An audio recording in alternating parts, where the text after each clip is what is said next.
Bienvenidos a Justamente, un programa creado para conocer los aspectos psicológicos y jurídicos sobre diferentes temáticas y problemas que existen en México o de manera internacional en otros países. Yo les presento a una gran psicóloga, la psicóloga Belén López. Hola, y les presento a nuestra abogada de cabecera, Ilian Maldonado. Los invitamos a seguirnos en nuestras redes, no se les olvide darle like en la campanita. Si ustedes ahí clic le dan, nos pueden ir siguiendo, pueden saber de los programas que ya tenemos y del que está por seguir para que no se lo pierdan. Espérate, también que compartan el video, a nosotros nos ayuda muchísimo para poder llegar a todas las personas, al mayor número de personas que queramos llegar exactamente para poderles apoyar de manera diversa, multifactorial, porque exactamente y seguramente, Belén, algo está pasando al interior de la sociedad que el día de hoy, con el tema que vamos a platicar, a más de uno le ha pasado, le ha ocurrido de manera desafortunada. De hecho, este tema salió porque nos hicieron llegar un correíto a justamente@gmail.com, así como otros que tenemos sobre la mesa, así es que comenzamos. Vámonos.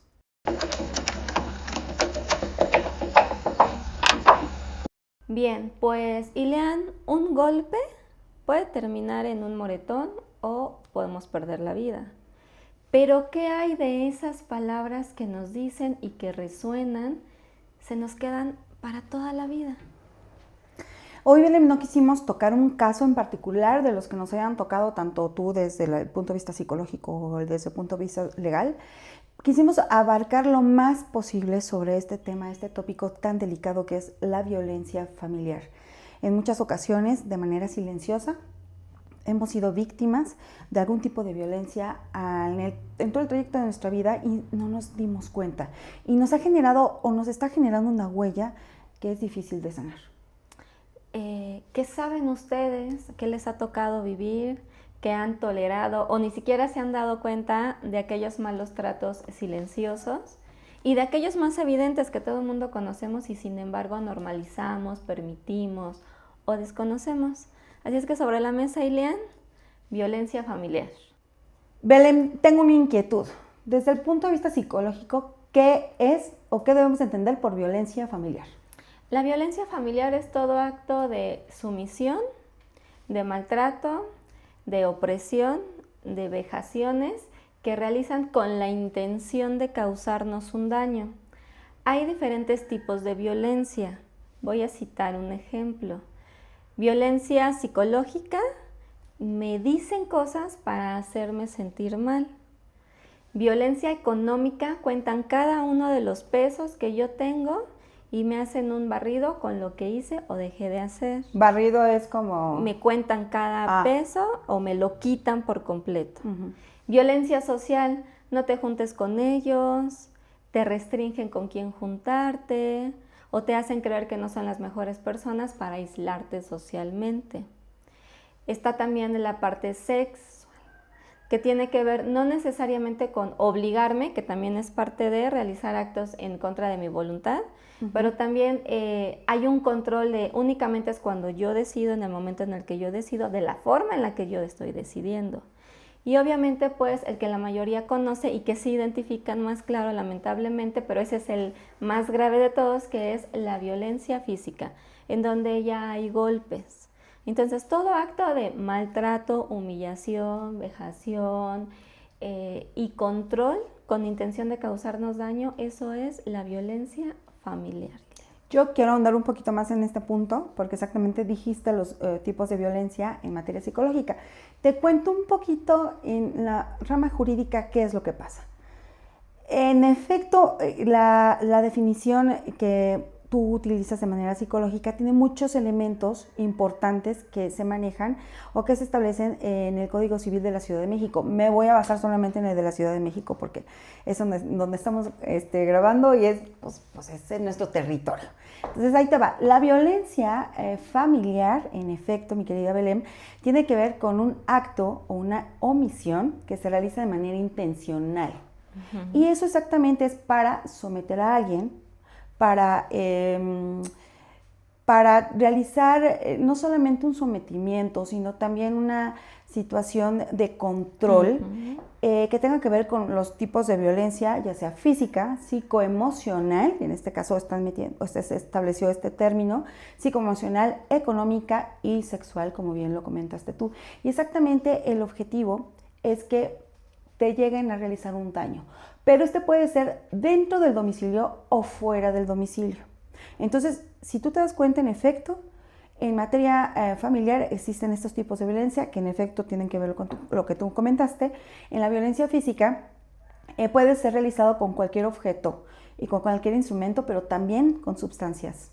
Entonces es un sometimiento, el agarrarte, el lastimarte en alguna parte de tu cuerpo, ¿no?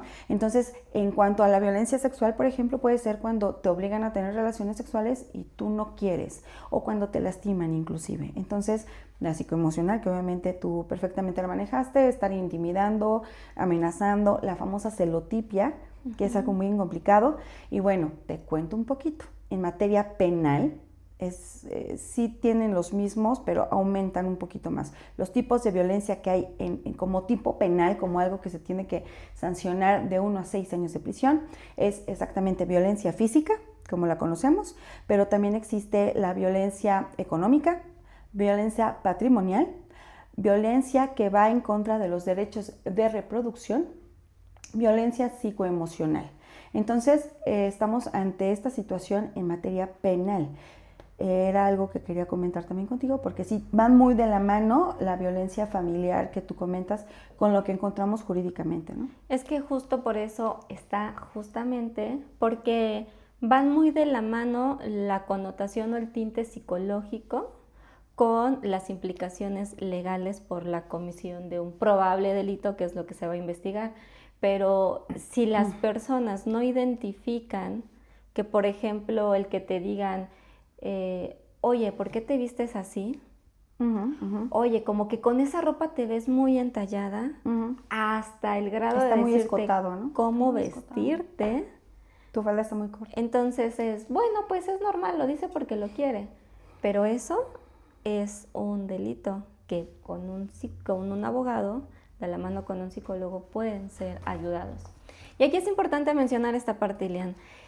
La violencia, en este caso que estamos hablando dentro de la familia, no la viven hombres o mujeres, la vive cualquiera, no la vive el pobre o el rico, la vive cualquier estrato social, cualquier género, cualquier sexo, cualquier persona. Es lamentablemente un hecho que está en toda la sociedad y que por ende pueden ser ayudados, solo tienen que ser bien asesorados. Así es, mi querida Belén. En esos términos, Ilian, como abogada, con la experiencia que tienes, es importante, ¿cuál es uno de los retos que estamos presentando aquí en nuestro país en este tema de materia de violencia familiar? Mira, como bien lo dijiste, es multifactorial, no tiene que ver con un estrato social. Sí tiene que ver con situaciones, por ejemplo, de si alguien se alcoholiza, si alguien tiene una adicción, si alguien no tiene una educación, obviamente, con cómo fue él o ella enseñado en el seno de su hogar, ¿no? O sea, con esos estereotipos que ahorita vamos a comentar, que es exactamente lo que tiene que hacer el Estado mexicano, es eliminar los estereotipos. Entonces, hay un estudio muy interesante que hace la Cámara de Diputados, en donde evalúa exactamente cómo vamos en estadísticas en cuanto a violencia familiar. Es muy delicado lo que está pasando porque va en aumento. Se hizo el análisis del año 2015 al año 2022. Te cuento un poco. En el 2015 hubieron 127,424 asuntos de violencia, pero en el 2022 hubieron 270,546. En total existen 1,585,964 casos. ¿Esto qué quiere decir? Que va en aumento. Y es muy delicado porque exactamente el gobierno mexicano y el Estado mexicano está en una convención muy interesante, que es la Convención Interamericana para Prevenir, Sancionar y Erradicar la Violencia en contra de la Mujer. Y exactamente lo que dicen para poderla erradicar es sensibilizar a las instancias judiciales, a los jueces, a las juezas, para que puedan empezar a resolver con perspectiva de género. Y el sector más vulnerable, que en este caso es la mujer, y ahorita lo vamos a comentar en un momento más, vamos a profundizar, en este caso la mujer, pueda tener ya acceso a los derechos humanos a los que por muchos años se nos privó. Y exactamente es un estereotipo y exactamente es ir en contra de las situaciones de género y situaciones de sexo que pues ha prevalecido por muchos años. Pero entonces vamos en aumento. También existe un comité. Es el comité para erradicar la discriminación en contra de la mujer. Es el CEDAW. Y exactamente el CEDAW, este comité, emite una serie de recomendaciones a los estados parte, de los cuales México obviamente pertenece, para poder eliminar y erradicar los estereotipos. Y entonces tú te preguntas, ¿qué es un estereotipo? Exactamente es una estructura, es un esquema que viene de manera generacional y que va heredándose, pero que la noción es negativa en contra de una determinada persona. ¿Cuántas veces no nos dijeron, tú solamente tienes que lavar los trastes, tú no puedes estudiar, tú solamente tienes que estar en la casa? Entonces, sobre ello mismo, la CEDAW empieza a dar recomendaciones para poder eliminar este tipo de estereotipos y poder encauzar. Lo que se busca, y muchas veces lo he escuchado, Belén, es que dicen, es que por ser mujer ya tiene más derechos. No, lo que se busca exactamente es equilibrar la balanza y que ya obviamente ambas partes puedan llegar en una equidad, en una igualdad, disminuir la discriminación que obviamente está prohibida por el artículo 1 y el artículo 4 de nuestra Constitución Política y obviamente por la Convención y tratados internacionales que luego vamos a platicar y que ahorita ya les comenté uno, ¿no? Entonces, por eso es tan importante, obviamente, hacerle caso a los instrumentos internacionales, a las recomendaciones que emiten estos comités para que puedan ser adoptados por México en la mayor medida posible. Ahorita también te voy a comentar sobre una jurisprudencia muy interesante. Es que justamente, Ilian, la violencia es cuestión de jerarquía y de poder. Indudablemente el varón durante muchos siglos, por decirlo, ha tenido una posición social más elevada que la mujer. Por eso es que Ilian hace referencia particularmente a estas leyes. Pero no olvidemos, también los hombres pueden ser víctimas de violencia y no por ello no se les va a prestar atención o no por ello van a quedar rezagados porque estamos hablando de igualdad, de equidad. Y hablando precisamente de ese tema, Ilian, la atención a las víctimas ¿está enfocado en verdad hacia ayudar a las víctimas o más por cumplir este tipo de protocolos sociales y acuerdos internacionales desde tu experiencia? Es que fíjate, y te quiero comentar algo, te había dicho de esta jurisprudencia tan interesante que ojalá la pudieran leer y aquí abajito les vamos a poner los datos, en la primera diagonal J.22 diagonal 2016. Y en esa exactamente se manejan una serie de elementos o métodos que tienen que tomar en cuenta el juez o la jueza. Y para mí es muy importante, fíjate, ahorita comentamos sobre este comité para la eliminación de la discriminación en contra de la mujer. También algo que dicen ellos es que los estados parte van a tener que adoptar medidas para que en las instancias investigadoras sean lo más imparcial y objetiva posible y que por supuesto al momento de llegarse de las pruebas sean imparciales también, que es algo que obviamente nosotros no queremos que la báscula se vaya de un lado o del otro. Lo único que queremos es igualdad para las partes y acceso a la justicia para ambas partes. No es porque uno sea hombre y el otro... No. Exactamente es lo que se está buscando. Entonces, no hay que confundir porque a veces nos podemos ir al extremo de que lo está viendo con perspectiva de género y entonces la va a ganar la mujer. No es así. Es exactamente, esta jurisprudencia es muy interesante porque lo que te dice es, voy a parafrasearla, o sea, no la voy a decir tal cual, pero por eso es que ojalá la puedan leer.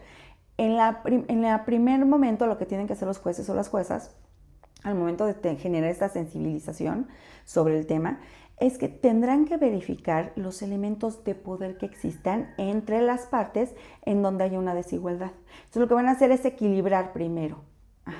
Después van a poder valorar todas las pruebas a las que se les hayan ofrecido, pero van a tener que eliminar aquellas que tengan estereotipos.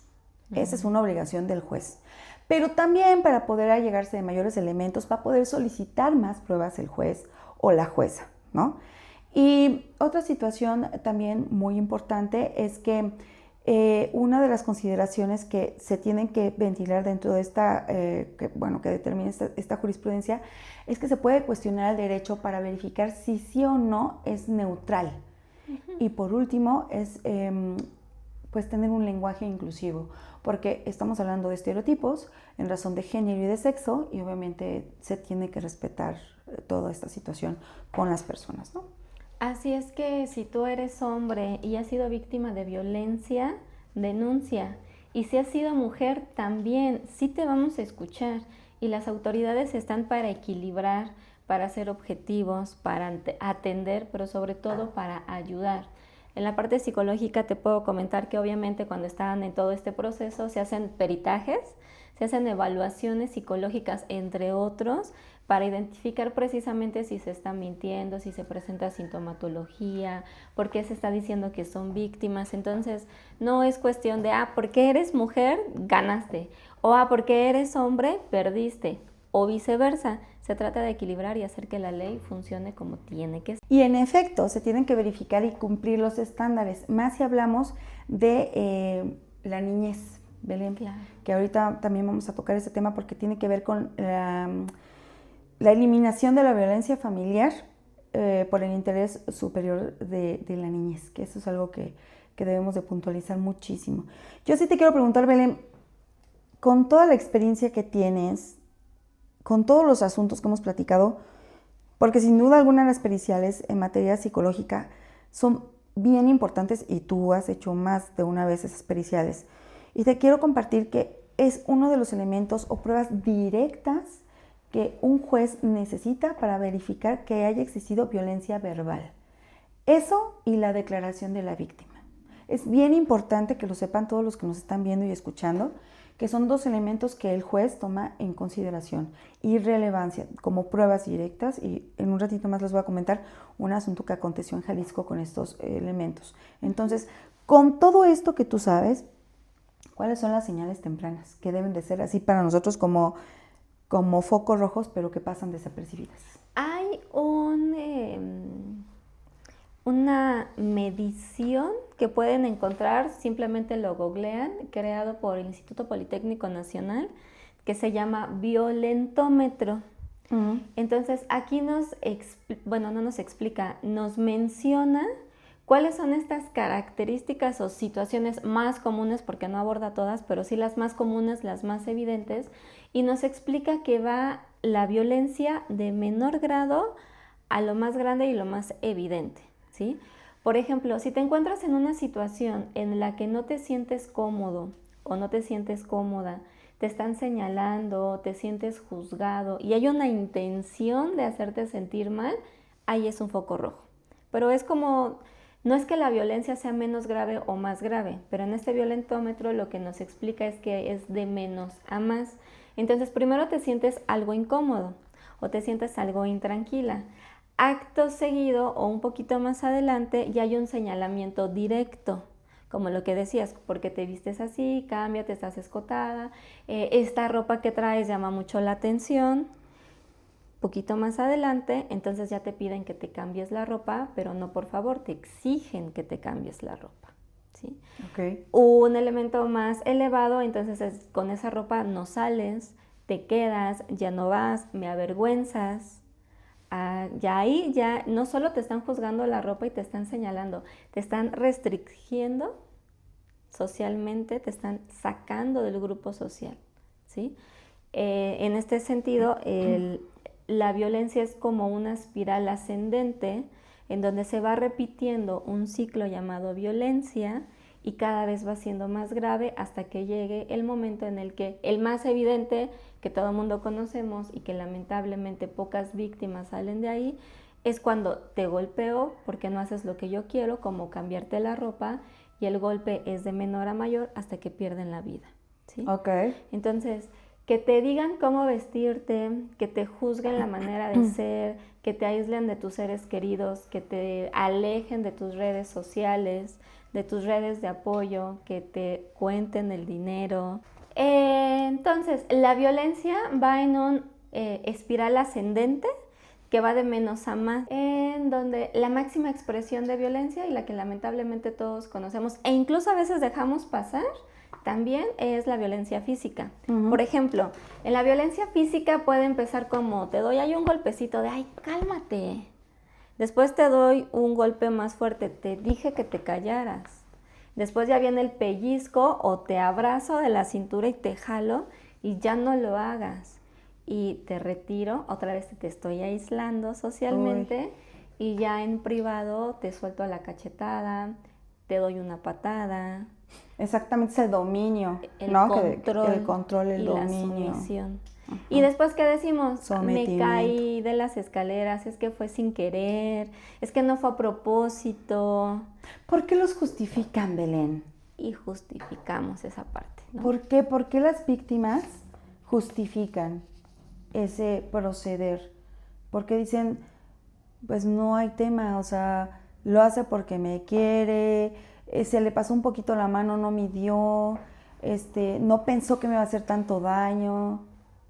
Hay un término que se llama vínculo traumático, en donde es este ir y venir, de me ama y lo que está haciendo es cuidarme, lo que está haciendo es protegerme, pero después viene el acto de violencia, en donde no puedo creer que esa persona que me regaló chocolates, que me llevó a cenar, que me dijo que me amaba, que me acaba de amar apasionadamente, me esté restringiendo ahorita.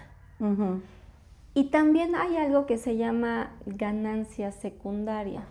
Esto es muy inconsciente, muy involuntario. Por ejemplo, la mujer que tiene hijos pequeños y que siempre había sido proveída económicamente por su pareja, uh-huh. Se pregunta, bueno, si yo salgo de aquí, ¿quién me va a ayudar con mis hijos? Yo no he trabajado.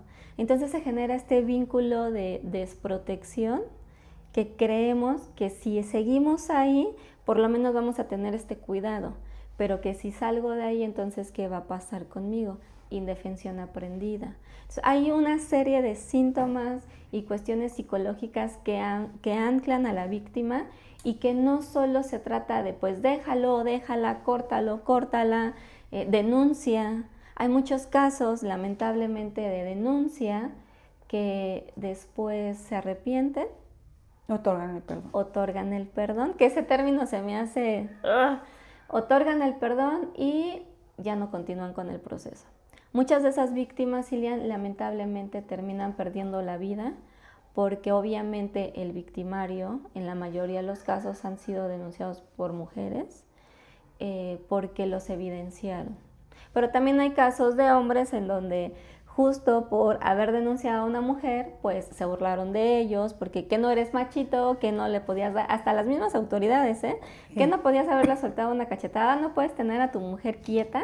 Entonces se juegan todos estos el famoso roles. Estereotipo, que es lo que estamos platicando, que es algo que se tiene que eliminar. Así es.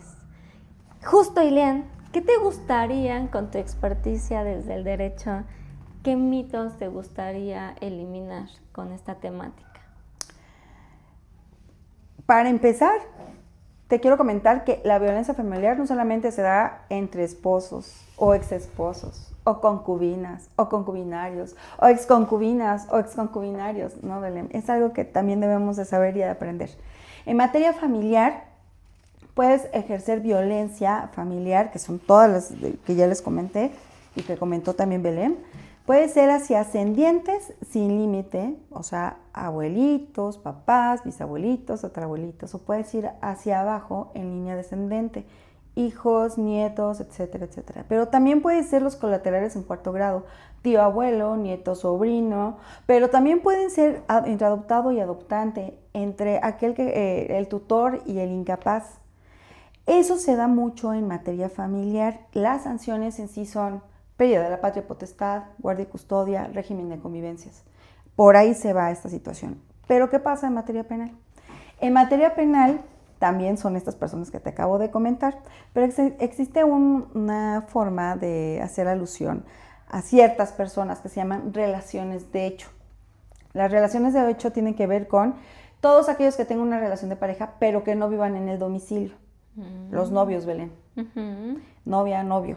Pero también van a ser aquellos que ejerzan violencia contra los papás de tu pareja o contra los hijos de tu pareja, que no son tus hijos. Ahí también se ve obviamente las relaciones de hecho y también puede existir violencia. Y te dicen que no necesariamente se tiene que dar en el domicilio, puede ser de manera exterior de tu domicilio, ¿no? Pero por supuesto que tenemos que quitarnos eso de la cabeza. O sea, no solamente es, ay, entre esposos, ay, entre... No. También puede ser entre novios, y eso es algo bien delicado que se da muchas veces, en donde, ay, bueno, sí lo amo, pero no lo puedo dejar, pero es que lo amo tanto que prefiero que me siga maltratando con tal de tenerlo, que en un futuro nos lleguemos a casar. Que cambien. Que van a cambiar y vamos a tener hijos. Cuando los hijos yo sé que van a cambiar. En materia familiar, Belén, por ejemplo, cuando tú te vas a casar, dices, ay, ya me voy a casar, tienes que llenar una solicitud. Formulario. Y tienes que presentarla en el juez del registro civil en el que tú quieras. Bueno, en la solicitud debe de establecerse que es tu intención casarte, que no hay un impedimento legal alguno y que es tu voluntad hacerlo. Ajá, entonces adhieres ciertos documentos como tu identificación oficial, el acta de nacimiento de los contrayentes y demás. Pero también te hacen firmar un documento en el que digan que ninguno de los dos ha sido sentenciado por violencia familiar. Pero si uno de los dos sí estuvo sentenciado, entonces el otro va a tener que emitir un escrito en el que diga que sabe perfectamente que su pareja fue sentenciado por violencia familiar, pero aún así es su voluntad casarse. Bajo advertencia no hay engaño. El que avisa no traiciona, ¿no? Entonces también te quiero decir que, por ejemplo, en un capítulo comentamos que se puede perder la patria potestad por violencia familiar.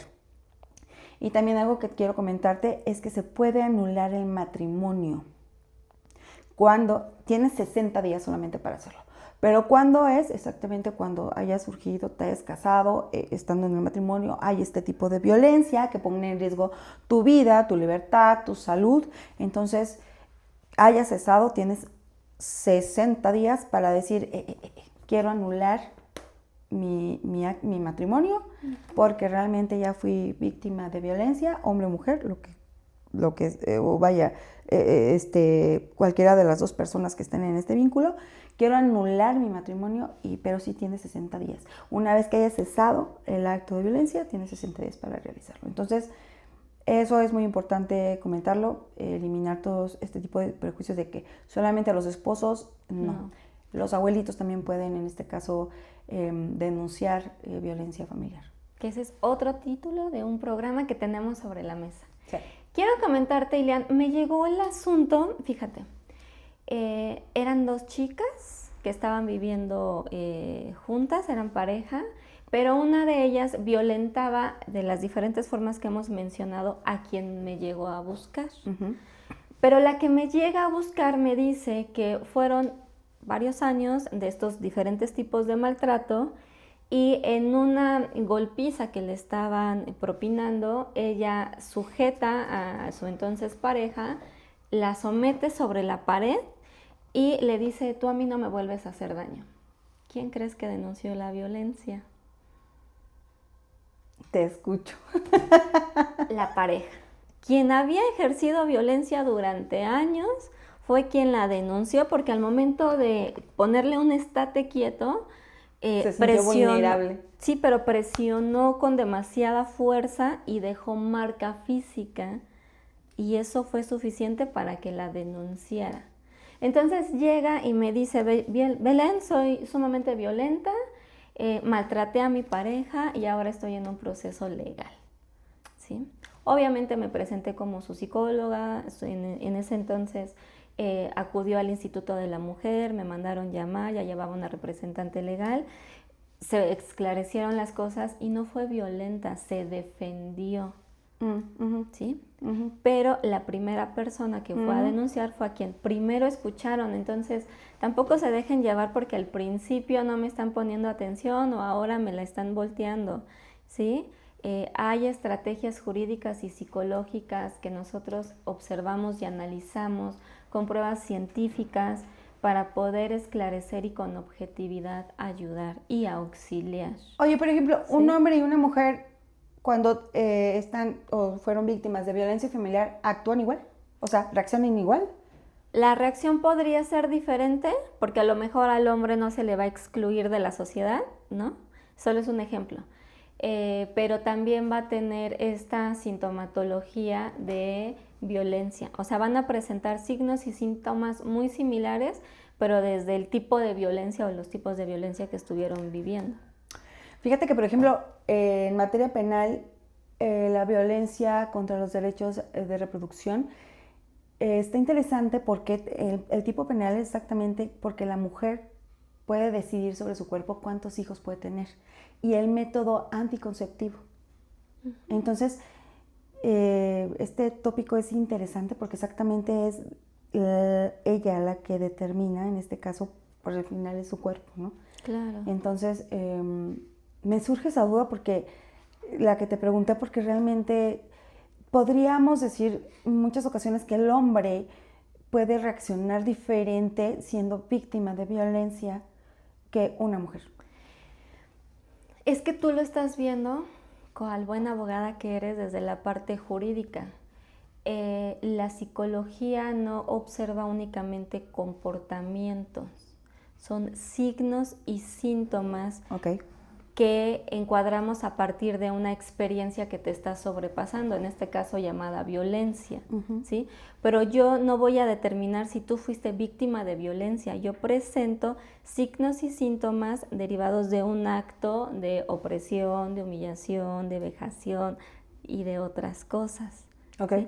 Tú eres la que va a determinar la conducta y obviamente el juez la va a tipificar. Entonces, Ileán... Yo tengo una duda, espérame, sí, tengo una duda. Bueno, tengo varias. Oye, ¿qué papel juega la comunidad, la ciudadanía, la sociedad en la detección y en la denuncia de actos o hechos de violencia? Esto es bien importante. Si tú estás siendo víctima de violencia, acude a tus redes de apoyo, ¿sí? Tus amigos te van a escuchar, tu familia... Tu primera línea. Te va a orientar. No tengas miedo del qué van a decir, del qué van a opinar, del qué les va a pasar. Acérquense y pidan ayuda. Una llamada o una denuncia anónima puede salvar vidas. Entonces es sumamente importante el contexto, pero tus redes de apoyo, aunque te hayan hecho creer que no te van a escuchar, que te van a tirar de a loca, que por ser hombre no vas a ser escuchado, pide ayuda, porque tu verdadera red de apoyo siempre va a estar ahí para ti. Y también vamos a estar nosotras, y hay autoridades también. Sí, y sobre eso, por ejemplo, sí quiero comentar que me parece importante que las víctimas muchas veces son revictimizadas, y son revictimizadas por una fiscalía, por un ministerio público que es el primer contacto. A mí me gustaría mucho que capacitaran más a los ministerios públicos en estos temas tan delicados, incluso policías de investigación y peritos. Pero ahora que tengo algunos amigos en la fiscalía, uno de ellos sí me dijo, un policía de investigación me dijo, Ileán, es que no les hacen caso. O sea, nosotros de verdad somos a veces el primer contacto, le decimos al Ministerio Público, la llevamos. Necesita estar la víctima verdaderamente deshecha para que le hagan caso y empiezan a dictar medidas para protección. Y sí te quiero decir que si el Ministerio Público no emite esas medidas de protección para esta persona, por supuesto que es un delito que va de 4 a 16 años de prisión para el servidor público que no lo haga. Entonces, capaciten mejor a los ministerios públicos, sensibilícenlos más, porque si bien es cierto, los jueces y las juezas ya están mucho más sensibles, exactamente, los peritos no. En muchas ocasiones nos encontramos con temas delicadísimos con ministerios públicos y con policías de investigación. Por eso es importante, aquí hablando de otro caso, justo llegó a terapia, pero en ese inter llamó a cierta línea telefónica de atención las 24 horas y lo primero que hicieron fue decirle denuncia, denuncia, denuncia. Espérame, primero deja que entienda que se está cometiendo un delito. Primero déjame entender que estoy siendo sobreviviente de violencia y después ya me explicas cuál es el acto jurídico o el deber ser, ¿no? Entonces, ciertamente, con esto de la perspectiva de género sí se ganarán una estrellita, pero no es cualquier asesoría, es gente experta en la materia. Y si no saben, para eso estamos y para eso compartan, para que le llegue a gente que lamentablemente lo puede necesitar y que se asesoren con gente que sí sabe de la temática. Belén, si yo tengo una amiga o un amigo que tiene violencia familiar, que la está sufriendo, y que él está justificando o ella está justificando el tema, ¿qué tengo que hacer yo como primer círculo? Vayan a terapia. Pero yo como amiga, o sea, le tengo que decir, ve a Escucharla, terapia. sí. Parte de nuestro apoyo es guiarlo, no obligarlo, pero sí decirle, oye, puedes acudir a terapia, oye, estoy aquí para escucharte, no te voy a juzgar, no te voy a criticar, compárteme. A veces es también un tanto pesado del otro lado escuchar porque en esta cuestión es que ya le dije y no hace nada, pero si él no hace nada, tú haces algo peor por no quererle escuchar o por juzgar. Entonces, simplemente con escuchar y de ahí acompañar o realizar un acompañamiento es lo mejor que podemos hacer. Oye, en este caso de violencia familiar, que es un tópico bien delicado, ¿cuál es la importancia del acompañamiento terapéutico? Es bien importante porque este tipo de personas que son víctimas pierden autoestima, se ve deteriorada su seguridad, su toma de decisiones, la percepción que tienen del mundo está distorsionado. Entonces hacemos este acompañamiento para brindarle, yo le digo, un arsenal de herramientas y que puedan salir de ese círculo tan lamentable llamado violencia. Y más si lo sufrieron ya desde hace años, que ya lo normalizan. Lamentablemente así es, Lilian. Sí. Qué delicado, Belén. Pues delicado, pero para eso estamos, para guiar, para acompañar y sobre todo para que no se sientan solos o no se sientan solas, Lilian. Así es. Pues nos vamos, Lilian. Oigan, muchísimas gracias por habernos escuchado, por su acompañamiento. Por favor, síganos en redes sociales, denle compartir, púchenle a la campanita y por favor, aquí estamos para escucharlos, para orientarlos, para entenderlos, para comprenderlos y obviamente no se queden callados, no se queden calladas. Pidan ayuda, no se queden en silencio y si tienen la más mínima idea, percepción, sentimiento de que algo está sucediendo, acuden con un profesional.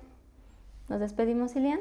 Lilian Maldonado, Belén López, justamente. Hasta luego. Bye.